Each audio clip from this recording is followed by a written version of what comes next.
Oi, viajantes da vida! Vamos conversar sobre ver fenômenos mediúnicos? Pois é, o nosso Mediunidade em Foco de hoje vai lá no Livro dos Médiuns, junto com Emmanuel, aqui no Seara dos Médiuns, em que ele pega a questão 16 do item 220, que muita gente ainda hoje deve usar como desculpa para não fazer o bem, para não trabalhar, para não pesquisar. Ah, eu não vejo os espíritos. Ah, eu sou incapaz de receber comunicações dos espíritos. Não é assim?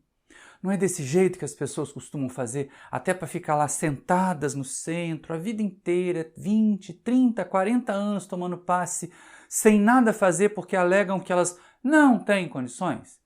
Que elas não têm capacidade? Pois é, nesse capítulo 24 aqui do Seara dos Médiuns, que Emmanuel deu um título curtinho, Alegas. Ou seja, a gente argumenta, a gente alega que não faz por causa disso. São as desculpas. São as desculpas que o povo usa. E aí a mensagem foi psicografada no dia 25 de março de 1960.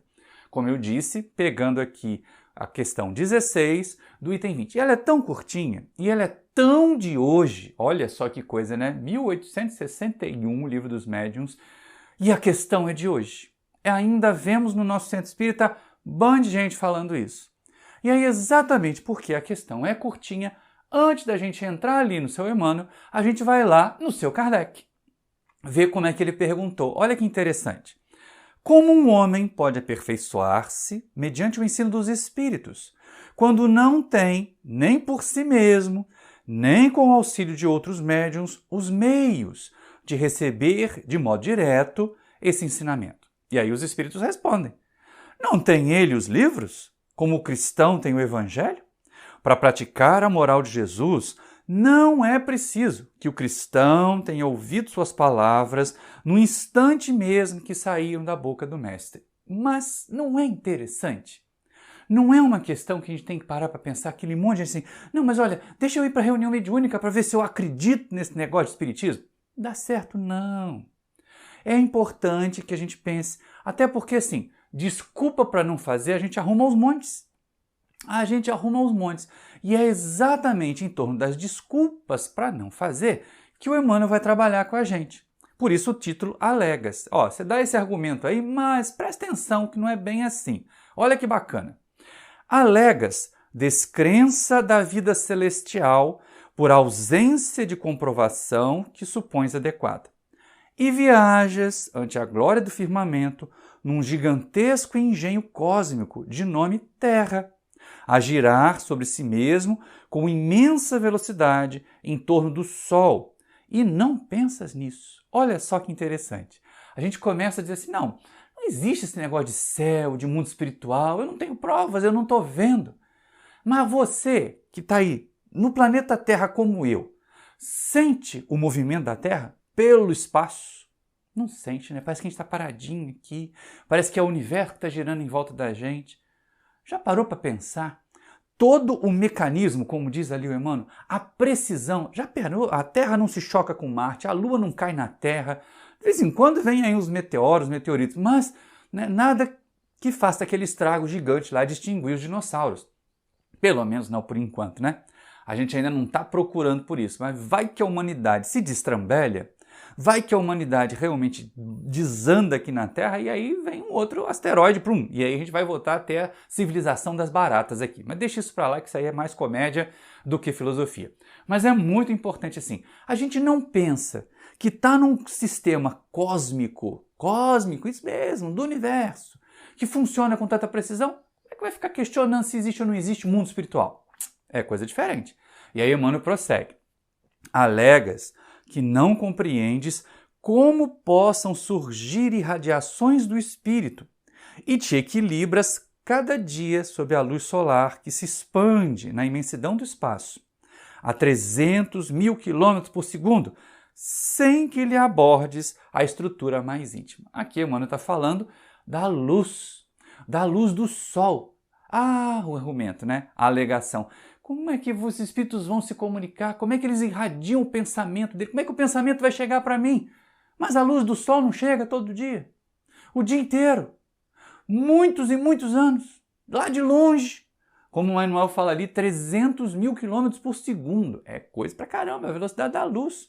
E a gente nem considera isso, que está recebendo todos esses raios luminosos da mesma forma como pode receber o pensamento dos espíritos. Então quem quer fugir, encontra. Fecha o olho para não ver o mundo à sua volta, as realidades à sua volta. Mas tem mais, olha só. Alegas que não ouves a voz das inteligências desencarnadas e moras num reino de ondas, de que as maiores estações emissoras dosam apenas ínfima porção, transformando em sons articulados o que te parece solidão e silêncio. E olha, gente, na época que isso foi psicografado, a televisão estava engatinhando. A maior parte era transmissão ao vivo, de pouco alcance, cheia de chuvisco. Mas o rádio já funcionava faz tempo. E as ondas de rádio funcionam exatamente como essa, né?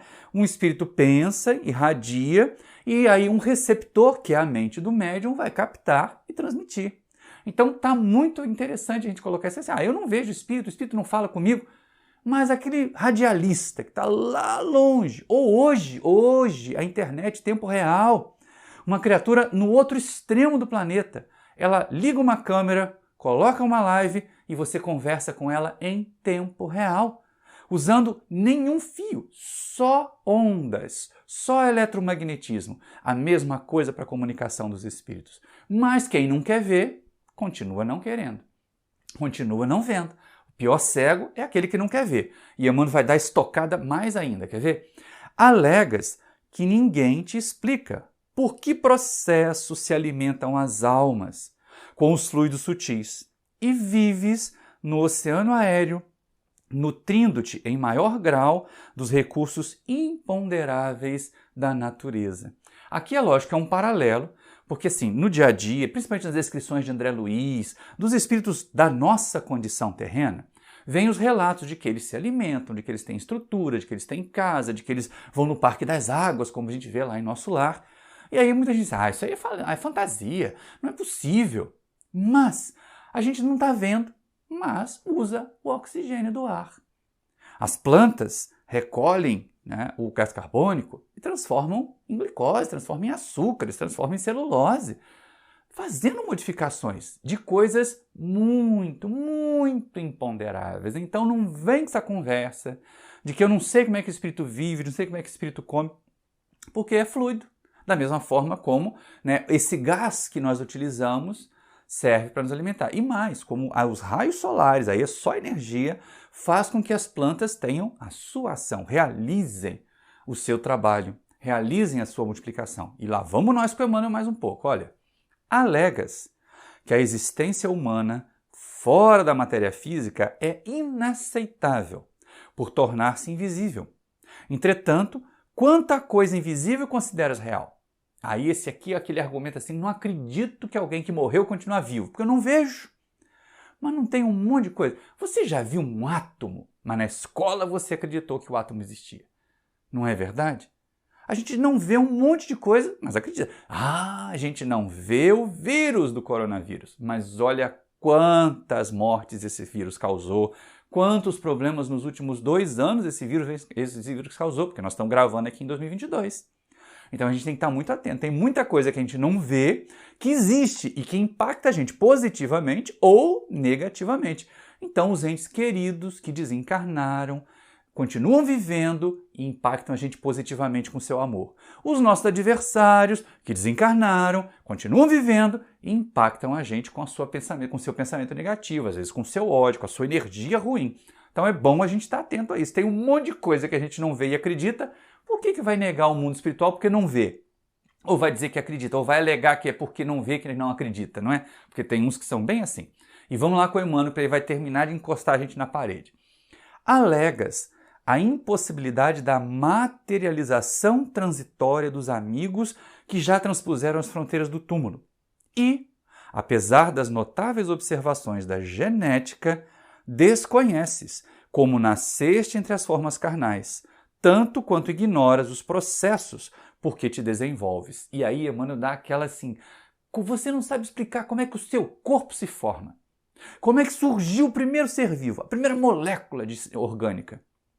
Então como é que a gente vai ficar dizendo, não, o espírito não pode se materializar porque ele não é feito de nada, ele é feito de vapor, é feito de energia.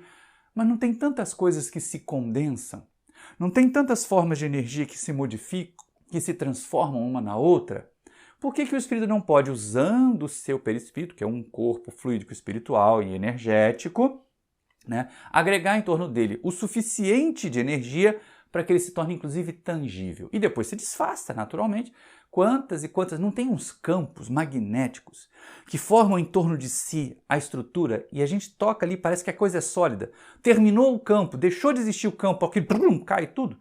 Então, gente, o espírito pode fazer a mesma coisa, em níveis que a gente não é capaz de compreender. Então não vem com desculpinha, essa é a história. Não vem com desculpinha aqui, não vem com desculpinha aqui no Livro dos Médiuns, assim, eu não vejo, eu não recebo, eu não percebo o mundo espiritual, por isso que eu não creio. Vai estudar, vai ler. Aprenda com as experiências dos outros. Porque toda experiência que a gente adquire é ferramenta para a gente fazer o bem. E o bem é que leva a gente para o progresso. E aí Emmanuel vai então fazer a gente refletir agora. Olha só. Não te lamentes, porém, quanto à falta de elementos mediúnicos para o levantamento das boas obras. Não te condiciones a informes alheios para ajudar. Todos possuímos vasta provisão de sementes e luzes do conhecimento superior e estamos convictos de que fomos chamados para servir. Aí é que vem o problema. É ali naquele último parágrafo, ó, fomos chamados para servir, que o povo racha fora. Porque muita gente quer ser servido. Muita gente quer ir para o tratamento espiritual. Muita gente quer a cura. Muita gente quer se livrar do obsessor. Mas, se colocar em condição de servir, poucos querem. E aí começam a alegar assim, eu não sei, eu não recebi do guia uma orientação, não veio nenhuma mensagem no centro para eu assumir um determinado trabalho. Mas a gente precisa se qualificar para receber a indicação para o trabalho. Essa é a questão. E aí Emmanuel fala, não fica lamentando, não fica dependendo de que um médium disse, de que um espírito disse, vai fazer o bem. Todos temos uma grande quantidade de sementes e luz. Semente ali no sentido simbólico, né, para plantar e fazer florescer. No plano divino, dos planos superiores. Para a gente poder utilizar, para a gente poder compartilhar os nossos dons, as nossas faculdades da Terra. Essa faculdade mediúnica, não. Tem muita gente que nunca vai poder trabalhar numa reunião de materialização, numa reunião de desobsessão, mas vai ser um excelente evangelizador. Vai alçar-se à tribuna e dar mensagem consoladora para um monte de corações aflitos. Vai ser trabalho no bem do mesmo jeito. Vai ser o jeito de servir, o jeito de cooperar. Nem todo mundo tem que servir pela mediunidade ostensiva. Nem todo mundo tem que ser canal entre o mundo espiritual e o mundo material. Mas todos temos que servir, todos temos que fazer o bem. E aí é o que ele vai dizer, olha só. O que Jesus ensinou há quase 2 milênios tem força de verdade para todos os séculos. E a mensagem desse ou daquele arauto do Evangelho aos ouvidos de alguém é lição para todos nós. Importa, acima de tudo, estender o bem, entendendo-se que o bem verdadeiro será sempre o bem que façamos aos outros. Agora a gente aproveita aqui o Emmanuel, volta aqui no Livro dos Médiuns, quando os Espíritos dizem assim, respondem para Kardec na questão 16, eles não têm os livros? Para viver a mensagem de Jesus, para cumprir as tarefas que Jesus confia, a gente não precisa ter ouvido Jesus falar, não é? Estão nos livros. E aí Emmanuel diz ali, olha, qualquer mensagem que venha através de qualquer outra pessoa, dita para qualquer outra pessoa, serve para nós também. Me faz lembrar muitas vezes aquele questionamento que o Divaldo fez para Joana, você não manda mensagem para mim? Ele disse, todas as mensagens eu mando para ti. Eu uso a segunda pessoa do singular. Então é tu, é para ti primeiro que vem as mensagens. E aí ele ficou mais tranquilo, e a gente também. Aquilo que está num livro, aquilo que a gente lê assim, não, isso é para mim, às vezes é para nós mesmo. E é aí que a gente tem que adquirir, assimilar e colocar. Importa, acima de tudo, estender o bem. Mas que bem? Bem para nós? Eu quero só ficar boa, eu quero estar de bem, eu quero me curar. O bem que faz bem é o bem que a gente faz aos outros. Essa é uma questão que a gente não pode perder de vista. Olha ali o último parágrafo, para a gente ter certeza disso. E finalizando, então, o Emmanuel vai nos dar as tarefas. Vai nos passar a mão, então, o saco de sementes para a gente sair plantando aí. Olha só. Toma alguns grãos de trigo achados na rua, a esmo.